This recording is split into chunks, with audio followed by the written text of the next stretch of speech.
Now, let's make one thing clear. Israel has a right to exist and to defend itself. That is an indisputable fact.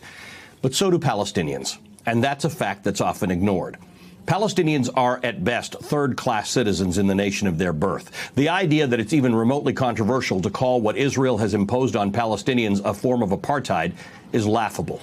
One look at a current map of Israel, Gaza, and the occupied territories conjures up only one other example: apartheid-era South Africa. The Israeli government, on an ongoing basis, declares parcels of land on which Palestinians live to be either of military or archaeological importance, causing residents to be evicted. Sometimes there's a court case, and almost always the Palestinians lose. Yet months or weeks later, that same important land suddenly becomes home to a brand new Israeli settlement.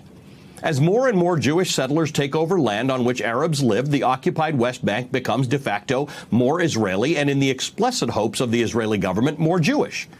This is a long-standing attempt and a deliberate attempt to force Arabs who have lived in that land, sometimes for hundreds of years, out.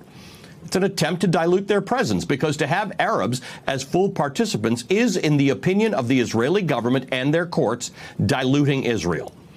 Just prior to the pandemic, I toured many of the contested areas and homes from which Arabs are being pushed out, both in Israel proper and in the occupied territories. Palestinians don't control the important parts of their lives. Palestinian families are refused permits to build or renovate their homes. When they connect their homes to the municipal water supply, Israeli soldiers sometimes cut the pipes. When they attempt to harness solar energy because their homes are not on the grid, Israeli soldiers literally come and remove solar panels from their homes. I spent an hour and a half traveling alongside an elderly Palestinian woman who was being transferred between 3 ambulances from Gaza to the no-man's land in between and then into Israel to get cancer treatment. 3 ambulances over the course of 1 mile, more than an hour to cross the border. That's how Gazans live. Without medical treatment because Israel prevents it.